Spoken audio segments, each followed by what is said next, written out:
She called him her favorite cousin. But that night, he wanted to be something more, and she never made it home. Sometimes the scariest crimes don't start in dark alleys. They start at home, with someone you love, someone you trust, someone you'd never, in a million years, think could hurt you.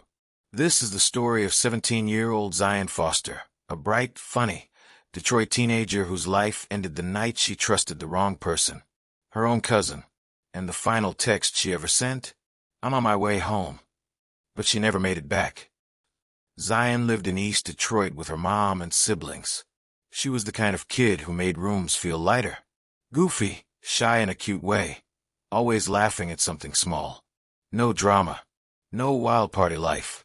Just a normal teenage girl trying to figure out the world. And like a lot of teens, she had that one cousin she was closest to, Jaylin Brazier. They were inseparable. Cookouts, late-night snack runs, music, inside jokes, TikToks, all of it. He wasn't just family. He was her safe person. So when she told her boyfriend and her mom on January 4th, 2022, "I'm going to Jaylin's for a bit. I'll be back later," nobody worried. Nobody panicked. Why would they? This wasn't some stranger. This was family. Zion walked out the door in a yellow jacket, hair tied up, no bag, no overnight clothes, no plans, just a quick hangout, and then home. At 9:50 p.m., her mom texted, "You good?" Zion replied instantly, "Yeah, I'm coming home soon." That was the last message her phone would ever send. The next morning, Zion's room was untouched. Her bed still made. Her phone, straight to voicemail. Her mom tried calling Jaylin. No answer. So she drove to his house. Knocked. Waited. Knocked again. And when he opened the door, something was wrong. His hands wouldn't stay still. His eyes kept shifting. His whole energy was off. Her mom asked, "Where's Zion? You were with her last night." And Jaylin said, "I haven't seen her in years." Years. He said years. About a girl who had been in his house hours ago. And that's when Zion's mom knew. This wasn't a misunderstanding. This wasn't confusion. This was fear. Something terrible had happened. The police were called. A missing person report filed. Flyers printed. Instagram, Facebook, TikTok. Everyone started looking. Neighbors. Classmates. Volunteers. Entire blocks. Detroit came together like it always does when one of their own goes missing. But as the city searched, Jaylin started unraveling. His story changed. Then changed again. Then changed again. He couldn't keep his lies straight. Detectives saw it. They read him. They knew. Jaylin wasn't lost. He wasn't confused. He knew exactly where Zion was. And he was trying to bury the truth. Because what happened next wasn't an accident. Wasn't things went too far. It was panic. A cover-up. And something far more unforgivable than anyone was ready to hear. The investigation narrowed fast. No guessing. No maybes. It locked onto one person. And one person only. Jaylin Brazier. The cousin Zion trusted the most. The cousin she laughed with, chilled with, felt safe around. The cousin her mom never ever worried about. And now, he was the only person who knew where Zion was. And he was lying. When detectives pulled Jaylin into the interview room, he tried that fake calm routine, leaning back in the chair, slow voice, acting confused, like this was all just a misunderstanding. But detectives, they've seen that performance more times than they can count. So they start simple. Was Zion with you that night? Jaylin smirks, shakes his head. Nope. Haven't seen her in years. Years. But detectives don't flinch. No reaction. No pressure. They just slide a photograph across the table. A still frame from a street camera. Zion, getting into Jaylin's car. On the same night, she disappeared. Jaylin's whole body changes. His jaw locks. His breathing shifts. His eyes won't stay still. Because now he knows. They already have the truth. So he switches to story number 2. Okay, yes. She came over. But she left. I don't know where she went after. Detectives still don't react. Because here's the thing. When someone leaves a house, they show up somewhere. On a camera, on a snap map, on a text, on something. But Zion didn't show up anywhere, which means she never left. Time passes. The room gets quieter. The walls feel smaller. And finally, Jaylin cracks. Hands on his head, breathing shaky, voice trembling. Then the words spill. It was an accident. I didn't mean for this to happen. The detectives don't interrupt. They let him talk. He says Zion overdosed while they were hanging out. He says she just went still. But here's the real truth. He didn't call 911. He didn't try to help her. He didn't choose her. He chose himself. Fear for his own consequences. Over her life. And then comes the part that makes your stomach turn. He put her body in a trash bag and threw her in a dumpster. Like she was garbage. Like she wasn't someone's daughter. Someone's baby. Someone deeply loved. Detectives ask him where the dumpster is. He shows them. But the pickup truck had already come. The trash was already gone. Taken to a landfill. A massive one. Acres. Mountains of waste. Tons upon tons of debris. Zion wasn't just missing anymore. She was lost. When Zion's mother heard the confession, she didn't scream. She didn't collapse in rage. She just fell to her knees. Silent. Because sometimes grief is so heavy. The body doesn't even remember how to make sound. This case wasn't about searching anymore. It was about fighting. For remains. For truth. For dignity. For Zion. The moment Jaylin confessed, everything flipped. This wasn't just a case anymore. This was a race. A race against time. Weather. Rot. And literal mountains of trash. Because now police knew exactly where Zion was. Pine Tree Acres landfill. One of the biggest damn landfills in the whole state of Michigan. We're talking hills of garbage stacked like mountains.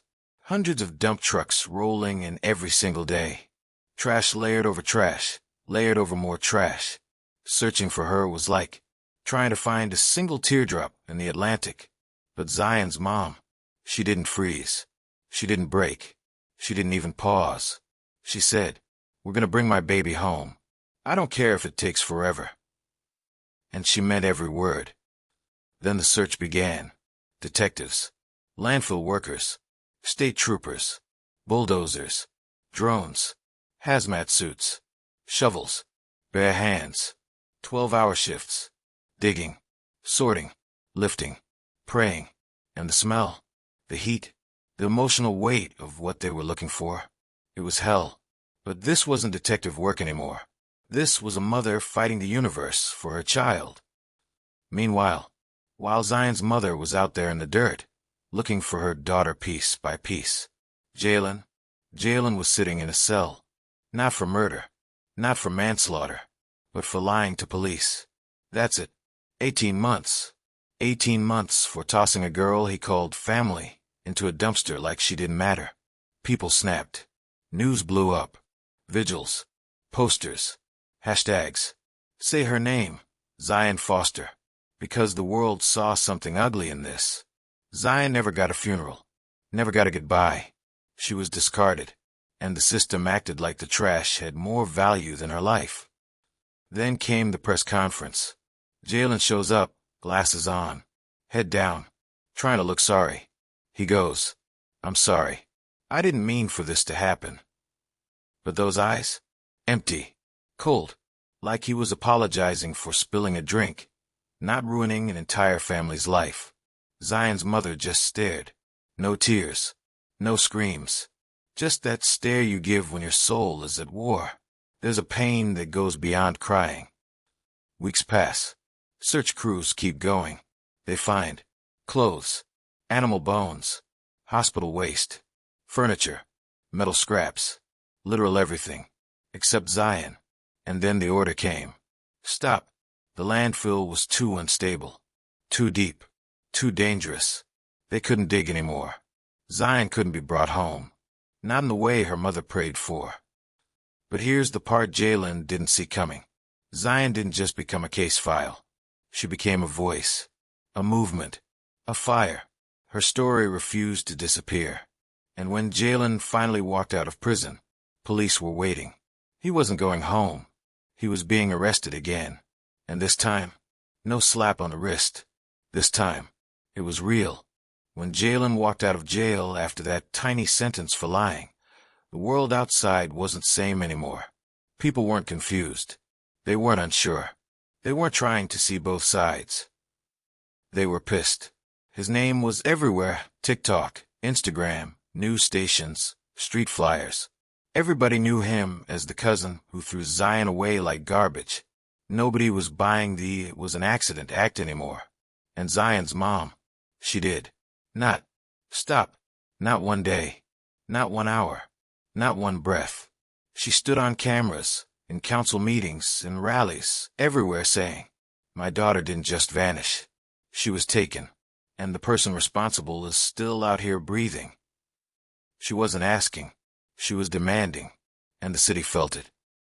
As the pressure built, prosecutors went back through Jaylin's statements, his timelines, his actions that night. And suddenly, everything looked way more intentional.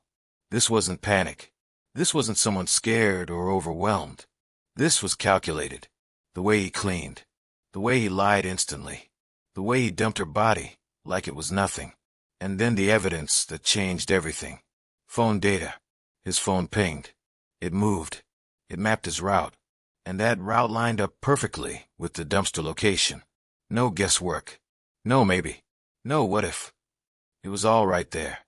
And finally, something Zion's mom had been waiting for since day one. They charged Jaylin again. Not for lying. Not for some minor technicality. But abuse of a corpse. And that meant real time. No more small slap on the wrist. In court, Jaylin tried to look sorry. He tried to look small. Like he was scared and broken. But the judge wasn't buying it. Nobody was. The judge looked him dead in the face and said, "You had every single chance to do the right thing. You chose lies. You chose selfishness. You chose to destroy this family." And then the sentence came down. Not months. Years. Jaylin's world finally got smaller. No more pretending. No more dodging consequences. Zion's mom didn't clap. She didn't smile. This wasn't joy. This was survival. Because justice only feels complete when the person you love comes home. And Zion wasn't coming home. But her mother stood strong. Because her daughter's story didn't disappear. Zion became more than a news segment. More than a missing flyer.